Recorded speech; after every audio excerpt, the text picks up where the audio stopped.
probably gonna get demonetized for this video, so go out and buy my merch. No, I'm just kidding. No, but really, go buy my merch. Hello Care Queens, welcome back to my channel. Today's video is a video that I'm sure you guys have all been waiting for, and it's pretty much me answering all of your guys' scandalous and also informative hygiene questions. I have done so many hygiene videos that I can't even count how many I've done, but this time is a little different because it's you guys asking me questions about hygiene that maybe I haven't covered in previous videos. I asked you guys on Instagram and on YouTube community what your questions were, and let's just say the tea is hot. You guys have some crazy questions. I might not be able to say half the words that you guys wrote down, but hopefully I can put them somewhere here on the screen so you guys can see the question, and I will hopefully answer them very thoroughly. Before getting started, please do not forget to subscribe down below, give this video a big thumbs up, and follow me on Instagram so that you guys can participate in all my polls. And yeah, so if you guys want some really hot tea on what hygiene questions are going to be asked, let's just get into the video. Okay, so the most liked question with 209 likes on YouTube community is how to shave around the butt. So pretty much this is something that I think takes a lot of skill and effort and time in the shower. So if you really want to get around the booty and you don't want to get waxed or anything, I would suggest opening one cheek, shaving it, opening the other cheek, shave it. Now I'm gonna give you guys the full details on me. So me and my girlfriends used to like really go bald together, and we were the type of friends that we would get in the shower together. It wasn't anything other than just a shower. And we would shave and check each other. So if you are really close with your friends, you know, have them check you out and make sure that you're hairless back there. But I've gotten so good at it that I think that I don't need somebody to check me. So just practice. And of course, be really careful because you don't want to cut you just don't want to cut it. Okay, so the next question is, how do I lighten my V area? So I don't use any skin lighteners to lighten that area. I personally think that there is a reason why you're dark down there. It's probably due to shaving, razor burn, razor bumps, all of that. Or it's just the pigments of your skin. If you have melanin that is on the darker side, you are going to experience darkness in those areas. It's just inevitable unless you're really lucky. So what I would suggest to do is to exfoliate like nobody's business. Make sure you're using a dry brush, exfoliating gloves, or an exfoliating scrub. I use all three because I'm really extra, and I've gotten my area down there pretty light. So if you just take some time, it's going to take a few months. You're not going to see a huge difference in a week. You need to do it every single day for a few months. If you're not gonna do it every day, do it like every other day or every 3 days, and you will see it lighten up. And also just be mindful that if you are shaving often and you're getting razor bumps and all that, that can really play a part in it being darker down there. So make sure that you're being really careful when shaving, and hopefully it will lighten up over time. How do I get rid of darkness between thighs? So I actually think that it's very normal to have dark thighs or areas where your body's rubbing up against each other. So if you are on the thicker side, or you just have normal body shape and you are experiencing chafing or just like your body just rubbing together like normal, you are going to experience darkness. What I would suggest to do is use a turmeric lemon scrub or paste. I like to make my own. I have a video all about this on my channel. It's how to lighten my armpits. You can use this for any areas on your body that are dark. But like I said in the previous question, exfoliation is really great for getting rid of darkness, and really try not to chafe. So if you wear short shorts and it's rubbing up against each other, maybe try trying out biker shorts and wear some pants, and hopefully over time they will lighten up. But it's very normal to have dark thighs, and I don't want you to feel insecure about them because a lot of us girls have them and it's normal. Okay, so the next question is, girl talk about keeping your breath fresh all day long. How do you avoid bad morning breath, especially when you are sleeping over at your man's house? Morning breath is probably inevitable. I think most people really do experience morning breath. Sleeping with your mouth open or just not really drinking a lot of fluid before bed can really make this worse. Something that I would say is don't avoid brushing your tongue when brushing your teeth. If you brush your teeth for a minute long, brush your tongue for 2 minutes. It sounds really crazy and annoying, but that's where your bad breath stems from. It stems from your tongue. Your teeth don't really harbor that much stench. It's usually your tongue, and I think this is where a lot of people go wrong. So make sure that you're brushing your tongue, use mouthwash, and to keep your breath fresh all day, use mints or gum and drink lots of water. Honestly, if your man is still asleep, get your ass up, go in the bathroom and brush your teeth, lay back in bed and pretend like you didn't even do it, okay? But me, I be putting my hot ass breath in my man's face every day, and he still love me. What to eat to make my V smell good? I have talked about this in my How to Smell and Taste Good for Your Man video, because smelling good doesn't always mean products. It also means what you eat and what you put in your body. So I would suggest to eat a lot of fruit. We as humans, Homo sapiens, whatever you want to call us. That was a really big word. I shouldn't have used that word. We are literally meant to eat fruit. So eat a lot of fruit, and this will help you smell better. Drink a lot of water. Avoid certain foods that make you smell a little bit in those areas, which would be onions and I think broccoli. Honestly, I don't really avoid onions because they're a huge staple in my diet. I just eat a lot of fruit and drink a lot of water. This will really help, and I do know that cranberry pills really help with making you smell good. I don't personally take them, but I've heard of people taking them. I'm kind of the girl who likes to eat and drink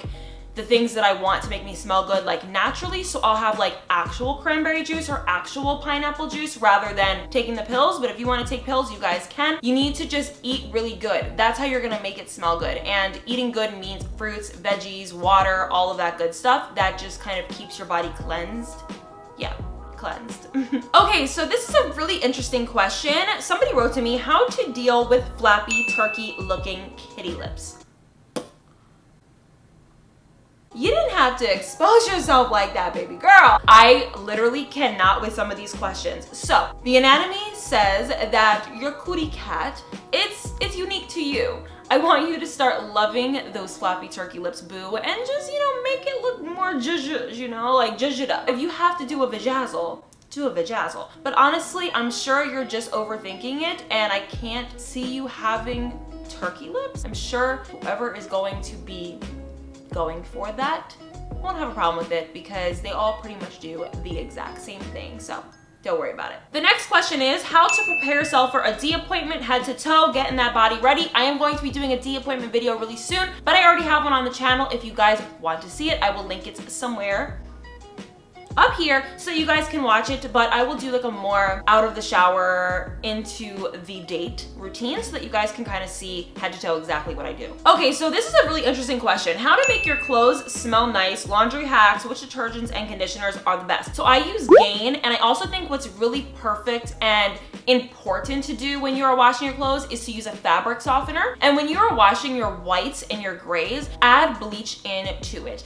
Don't add too much bleach, because bleach can turn your grays pink, but if you just add a little bit of bleach, honestly, in every load, it should not bleach your clothes. It just kind of gives them a better smell. So I've done that a few times and it hasn't bleached my clothes. So Gain is really good. Fabric softeners and dryer sheets, incredible. Use those. And I have used the Downy, what are they called? Like the Downy pods that you sprinkle into your laundry. Try those out. They're really great and they smell so freaking good. Do you use only water to clean your V, or do you use a pH balanced soap? I actually use Empress Body's Yoni Wash. I've talked about it in several videos. If you guys want, I will link it down below in the description box, but if you guys want to see how it works, I will link the video somewhere up here so you guys can see kind of what it looks like, what I think about it, and all of that. It's a great wash. I like to use anything that's super natural and doesn't have high fragrance in it. It's really bad for your downstairs area, your cootie cat. When you're using high fragrance things, I would suggest to stay away from that, but I don't think water does the trick, so you need to use something. Do boys prefer you completely shaven or just the bikini line? I'm gonna be 100% real with you.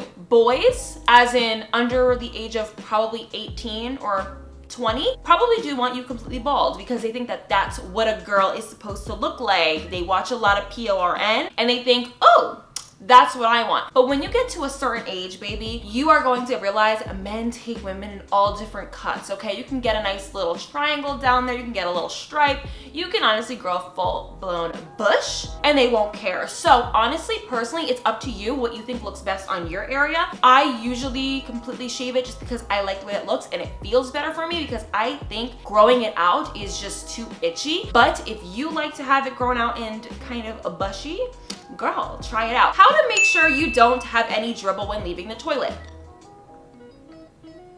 You mean after you pee? Okay, wipe. I just want to know the best way to cover up period smell because I get so self-conscious. So usually it's all in your head. I usually think that most people can't really smell your period blood. I don't know if this is like factual. It's one of those things that you think you smell like. I would suggest to make sure that you're using wipes on your period so that you can really clean up the area. Something that I think a lot of girls tend to do is use toilet paper a lot when they're on their period. I think that you should use it, but follow up with wipes every single time you use the bathroom. You should not be leaving dried blood in your cootie crack, okay? It's just not good. Haley, I want a solution for dandruff. So I actually struggle with dry scalp as well. Something that I think really works is Head & Shoulders, the peppermint one. I'll put it on the screen. I really like that one a lot. It gives me a lot of relief and it stops the flaking.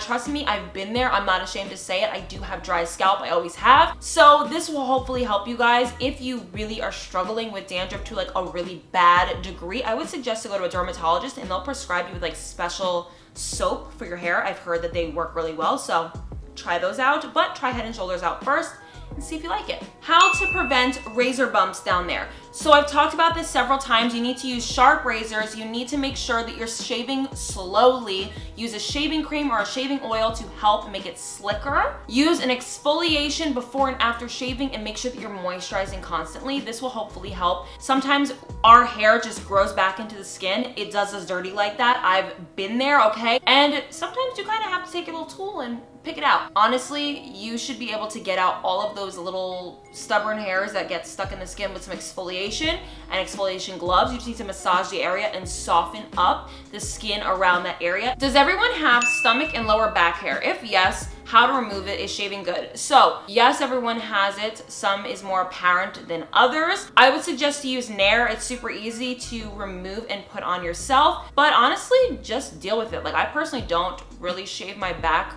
that often. I don't remember the last time I did it. I don't know, I guess I just don't care, but if you really need to because you're wearing like a low cut dress in the back or you're wearing a bathing suit and you don't want like it to be super dark and hairy back there, use Nair. It's easier than shaving and you'll be able to apply it a lot easier on yourself. So I got a lot of questions about discharge and how to deal with it and things like that. So discharge is really normal. I know that a lot of young girls probably think that there's something wrong with them or whatever it is. Honestly, it's so normal. If you really can't handle it and your underwear gets like messed up or anything, wear panty liners and make sure that you change them throughout the day frequently. I really don't think it's like a big issue. If you really are struggling with it and you feel like there's a problem, I would suggest to go to a gynecologist, but usually it's not an issue. It's something a part of puberty and just growing and being a young woman. So just, you know, everyone gets it. And honestly, just be blessed that you're not dry as a desert and we have natural lubrication. So there's no issue there, okay, boo? And the last question is the best lotion to use for dry skin all year round. I literally just did a baby soft skin video. You can go watch that video. I will put it somewhere here on the screen